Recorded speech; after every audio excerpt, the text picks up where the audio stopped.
Sementara itu, Saudara, Ketua DPP PDI Perjuangan Jarod Saiful Hidayat menyampaikan bahwa duet antara Ganjar Pranowo dan Prabowo Subianto di Pilpres 2024 mendatang tidak mungkin terjadi. Pernyataan Jarod tersebut dikemukakan usai Ketua Umum Partai Demokrasi Indonesia Perjuangan Megawati Soekarno Putri menegaskan dalam pidato penutupan Rakernas keempat bahwa pihaknya mengusung Ganjar Pranowo sebagai bakal calon presiden. Dari pernyataan tersebut, Jarod pun menuturkan garis besarnya, yakni duet antara Ganjar dan Prabowo tidak mungkin terjadi.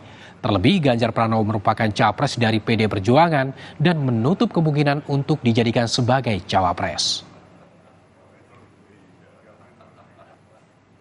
Menegaskan bahwa calon presiden dari PD Perjuangan bekerjasama dengan partai pendukung adalah Bapak Ganjar Pranowo. Artinya apa?